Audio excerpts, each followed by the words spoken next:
Hello everyone, welcome back. आशा करता हूँ आप सभी स्वस्थ होंगे। और कैसी चल रही है आप लोगों की तैयारी? अच्छी ही चल रही होगी।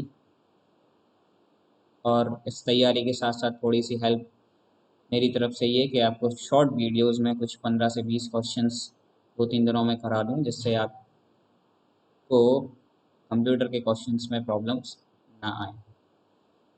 चलिए देखते हैं। मैं Saurabh Srivastava, computer engineering faculty से। पहला क्वेश्चन है, the difference between main memory and storage is that the main और the primary memory is fill in the blanks and the secondary memory or storage is fill in the blanks।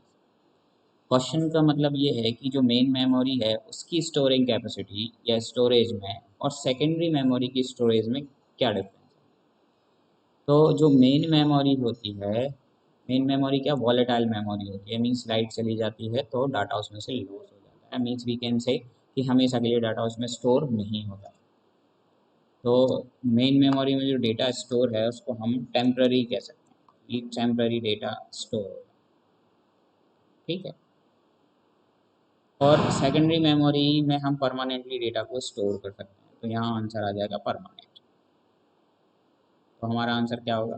First will be the answer, temporary and permanent. Okay. Second question कहता है, which of the following holds the ROM, CPU, RAM and expansion cards. तो आपको एक topic पढ़ाया गया था motherboard. Motherboard में हमने आपको बताया था पोर्ट्स होते हैं जहाँ पे हम सीपीयू के अंदर मदरबोर्ड है उसमें हम रैम की स्लॉट होती है, रोम की स्लॉट होती है, हम पोर्ट्स होते हैं जिसके थ्रू हम कई सारी चीज़ों को अटैच कर सकते हैं। तो क्या आंसर होना चाहिए इसका? फ्लॉपी डिस्क होगा, हार्ड डिस्क होगा।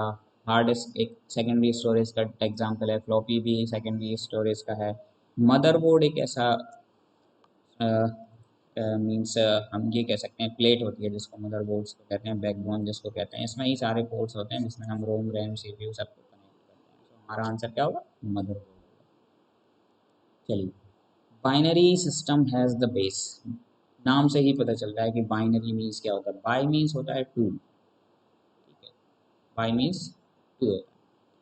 तो डेसिमल में बेस 10 होता है, डेसिमल का बेस 10 होता है जिसमें 0 से 9 तक हम सिंबल्स यूज़ करते हैं, इसलिए इसका बेस या रेडिक्स 10 होता है। बाइनरी में 0 और 1 यूज़ करते हैं, इसका बेस 2 होता है। हेक्साडेसिमल में 0 से 9 एंड ए टू एफ हम यूज़ करते हैं तो 16 बेस होता है। और ऑक्टल में 0 से 7 करते हैं तो इसका बेस 8 है। So total how many values are there in binary? Two values. So answer is next is RAM means RAM. See, in primary memory two types of memories are there. The one is called RAM and another is called ROM. Okay. So RAM and ROM. ROM means the read only memory. ठीक है, read only memory. और RAM का मतलब था random access memory. इसमें हमने बताया था सेल्स होती हैं और कोई भी सेल एक्टिव होके वहाँ पे हम डेटा को एक्सेस स्टोर करते हैं, वहाँ से डेटा को एक्सेस भी करते हैं जब हम प्रोग्रामिंग करते हैं या डेटा की कंप्यूटर में वर्क करते हैं। तो रैम का फुल फॉर्म होगा रैंडम एक्सेस मेमोरी। ओके। इसी तरह के क्वेश्चन आप तैयारी करते रहिए और आपका पेपर भी क्रॉस हो जाएगा। कुछ क्वेश्चंस आज हम देखते हैं, कुछ अगली वीडियो में देखते हैं। चलिए नेक्स्ट क्वेश्चन देखते हैं, विच of the following is the secondary storage device. कौन सी स्टोरेज डिवाइस है? जल्दी से आंसर दीजिए, कमेंट बॉक्स में लिखिए सेकेंडरी स्टोरेज डिवाइस क्या है। CD रोम, रैम, रोम और कैच। Do it fast. चलिए हम बताते हैं, रैम और रोम जो मेमोरी हमने आपको बताई थी उसमें प्राइमरी मेमोरी और सेकेंडरी मेमोरी थी। ठीक है, प्राइमरी में हमने आपको बताया था रैम, रोम और कैच। ठीक है, तो रैम हो गया और कैच, ये प्राइमरी। चलिए, CD रोम का होता है कॉम्पैक्ट डिस्क। कॉम्पैक्ट डिस्क जैसे हम CD DVD जो यूज़ करते हैं और CD DVD में हम डाटा रख के अपने पास रख सकते हैं, मीन्स ये परमानेंट के लिए होगा। परमानेंट किसको बिलोंग करता है? सेकेंडरी। तो इसका आंसर क्या होगा? CD ROM. Okay. Now number system which is using 0 and 1। कौन सा ऐसा नंबर सिस्टम है जिसमें 0 और 1 का यूज़ करते हैं? डेसिमल में हमने आपको बताया था कि 0 से 9 यूज़ करते हैं, बाइनरी में 0 and 1 यूज़ करते हैं, हेक्सा में 0 से 9 and A to F use करते हैं, ऑक्टल में 0 से 7। तो क्या आंसर होगा इसका? Binary number system. ठीक है। Next, which of the following is not an input device. Just remember not लिखा हुआ है, नॉट का मतलब वो कौन सी डिवाइस है जो इनपुट डिवाइस नहीं है। जल्दी से आंसर दीजिए कमेंट बॉक्स में, do it fast, do it fast. चलिए देखते हैं। माउस का हम यूज़ क्या करते हैं, माउस का यूज़ करते हैं इनपुट करने के लिए। स्कैनर से हम इमेजेस को, डॉक्यूमेंट्स को स्कैन करके कंप्यूटर में इनपुट कराते हैं। माइक्रोफोन से हम ऑडियो इनपुट कराते हैं। तो ये सारी इनपुट डिवाइस है, तो आंसर क्या होगा, नन ऑफ द अबव। ठीक है। Now next is add, subtract, divide, multiply, logic operation are performed by. ये जो ऑपरेशन है वो किसके थ्रू परफॉर्म होते हैं, जल्दी से आंसर दीजिए। रजिस्टर से होते हैं कि कंट्रोल यूनिट से होते हैं कि एएलयू से होते हैं कि नन ऑफ दैट। देखिए रजिस्टर्ड क्या है, अगर आप हायरार्की ऑफ मेमोरी आप देखेंगे तो सबसे ज़्यादा स्टोरेज करने की कैपेसिटी रजिस्टर में होती है। सबसे पहली जो जनरेशन थी उसमें मैग्नेटिक ड्रम का यूज़ करते थे, और आज की डेट में हम रजिस्टर का यूज़ करते हैं जो फ्लिप फ्लॉप से बने होते हैं। ठीक है, फ्लिप फ्लॉप एक बिट डेटा को स्टोर करने के लिए यूज़ होता है। ठीक, तो रजिस्टर क्या हो गया, एक मेमोरी डिवाइस होगी जिसमें स्टोरेज डिवाइस कह सकते हैं।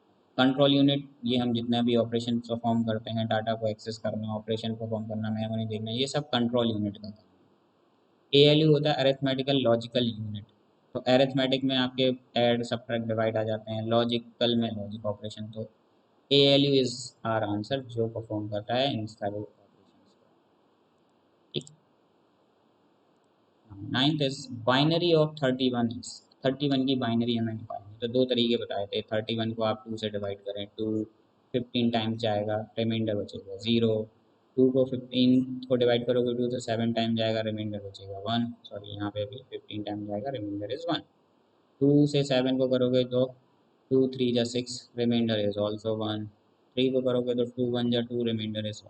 तो ये L S B to M S B हमको रीड करना है। तो आंसर हो गया 1 1 1 1 1। This is our binary. दूसरा तरीका बताया था 2 की पावर 0, 2 की पावर 1, 2 की पावर 2, 2 की पावर 3 एंड सो। 2 की पावर 0 1, 2 की पावर 1 2, 2 की पावर 2 4, 2 की पावर 3 8, 2 की पावर 5 सॉरी 4 16, देन 5 32 एंड 6। तो 31, ये 31 की माइनस चीज़ है, 32 तो हम यूज़ करेंगे नहीं। 16 8 4 2 1 इन सब का सम आप देखोगे 31 होगा। किसी भी नंबर को आप देखें, जैसे 16 है, 16 से पहले सारी बिट्स का सम 1 होगा, तो 1 1 1 1 1 इज द बाइनरी ऑफ 1 2 4 8 16। ये आंसर है, दिस इज आर। ठीक है। Now the next, which electronic components are used in first generation computer. जल्दी बताइए, फर्स्ट जनरेशन में हम कौन से कंपोनेंट्स का यूज़ करते थे। Transistor, integrated circuit, vacuum tubes और माइक्रो प्रोसेसर। देखिए वैक्यूम ट्यूब, इन ट्रांजिस्टर की बात करें, इंटीग्रेटेड सर्किट की बात करें, तो ट्रांजिस्टर सेकंड जनरेशन में आए, इंटीग्रेटेड सर्किट थर्ड जनरेशन में आए, माइक्रो प्रोसेसर फोर्थ जनरेशन में आए, और आर्टिफिशियल इंटेलिजेंसी फिफ्थ जनरेशन में, और वैक्यूम ट्यूब्स फर्स्ट जनरेशन। हमारा आंसर क्या होगा, वैक्यूम ट्यूब्स। मैग्नेटिक टेप हम यूज़ करते थे डाटा को होल्ड करने के लिए स्टोरेज में, और वैक्यूम ट्यूब्स का होल्ड यूज़ करते थे इलेक्ट्रॉनिक कंपोनेंट करने के लिए first generation. Now ENIAC computer belongs to, ENIAC है एक्चुअली क्या, ENIAC एक इलेक्ट्रॉनिक न्यूमेरिकल और integrated and computer, electronic numerical integrated and computer है, जो 15 Feb 1946 को लॉन्च हुआ था, जिसे जे प्रेस्कर एकॉर्ड, कब हुआ था ये इंट्रोड्यूस, 15 Feb 1946 में। और इसका फुल फॉर्म क्या बताया था हमने, electronic numerical integrated integrator and computer. ठीक है, ये डिज़ाइन या इंट्रोड्यूस किया था 15 फेब 1946 में, जे फ्रेस्कर एकॉर्ड, ECKERT को लॉन्च किया था। ये पहला ऐसा कंप्यूटर बना था, फर्स्ट कंप्यूटर था, इलेक्ट्रॉनिक कंप्यूटर था, जो न्यूमेरिकल एनालिसिस करने के लिए बना। और ये किस जनरेशन का है, ये फर्स्ट जनरेशन का कंप्यूटर। ठीक है। Now the next, VLSI stand for, VLSI use कब करते थे? VLSI कब यूज़ करते थे? अभी हम आपको बता रहे थे सबसे फर्स्ट जनरेशन में वैक्यूम ट्यूब्स यूज़ हुए, फिर हमने ट्रांजिस्टर्स यूज़ किए, फिर हमने इंटीग्रेटेड सर्किट यूज़ किए, फिर हमने माइक्रो प्रोसेसर यूज़ किया, यहाँ पे हम VLSI को लेके आए। फिर हमने आर्टिफिशियल इंटेलिजेंस यूज़ किया, ULSI को लेके आए। VLSI very large scale integration होता है और ULSI ultra large scale, very large ultra large का हम यूज़ करते हैं। तो इसका आंसर क्या होगा? Very large scale integration. ठीक, now the next, memory that loses its contents when power is lost. अभी स्टार्टिंग में बताया कि वो कौन सी मेमोरी है जिसका डाटा खत्म हो जाता है अगर लाइट चली जाए, पावर सप्लाई अगर खत्म हो जाए, बंद हो जाए, तो कौन सी मेमोरी जिसका, ज़्यादा दो तरह की मेमोरी होती है, एक वॉलेटाइल एक नॉन वॉलेटाइल। वॉलेटाइल और नॉन वॉलेटाइल में क्या अंतर है? वॉलेटाइल और नॉन वॉलेटाइल में ये अंतर है कि जब लाइट अगर सप्लाई है तो डाटा उसमें रहेगा, और लाइट चली जाती है तो वो डाटा उसमें से डिलीट हो जाएगा। तो अगर डाटा डिलीट हो जाता है लाइट जाने पर तो उसे वॉलेटाइल कहते हैं। तो इसका आंसर क्या होगा? Volatile memory. Okay, now the next is 1 KB as equals, आपको यूनिट्स हमने आपको एक्सप्लेन की थी, एक वीडियो में यूनिट्स बनाई थी। तो एक बाइट से हमने स्टार्ट किया था, 1 बाइट इक्वल्स टू 8 बिट्स। उस दिन बताया था कि 1024 बिट्स मिलके 1 KB बनाते हैं। ठीक है, और 1024 KB मिलके 1 MB बनाते हैं, और 1024 MB मिलके 1 TB बनाते हैं, और 1024 TB मिलके 1 PB बनाते हैं, पेंटाबाइट जिसको कहते हैं, टेराबाइट पेंटाबाइट आंसर। तो 1 KB 1024 बाइट्स के इक्वल होता है। So our answer is 1024 bytes. Now the next is what was UNIVAC. UNIVAC का फुल फॉर्म है यूनिवर्सल ऑटोमेटेड कंप्यूटर। क्या है? यूनिवर्सल ऑटोमेटिक, या ऑटोमेटिक भी कह सकते हैं, ऑटोमेट भी कह सकते हैं, दैट इज कंप्यूटर। ठीक, ये कब लॉन्च हुआ था? 31 मार्च को इंट्रोड्यूस किया गया था, 31 मार्च 1951। 1951 को इसको भी जे प्रेस्कर एस्कर्ट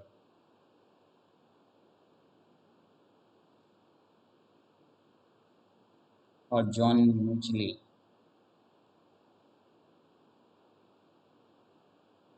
ने इंट्रोड्यूस किया। ये पहला ऐसा कंप्यूटर था, इलेक्ट्रॉनिक कंप्यूटर था जो बिजनेस पर्पज से बना था। ये क्या है? एक डिजिटल कंप्यूटर बनाया गया, digital computer, electronic digital computer that is use for business purpose. ठीक है, तो इन क्वेश्चंस के साथ good luck for your exam. Channel को लाइक सब्सक्राइब ज़रूर करें, वीडियो को शेयर करें, और सक्सेस प्राइड के साथ बने रहें। Good luck for your exam. अगली वीडियो में हम कुछ क्वेश्चंस को लेकर फिर आते हैं और डिस्कस करते हैं। Thank you very much.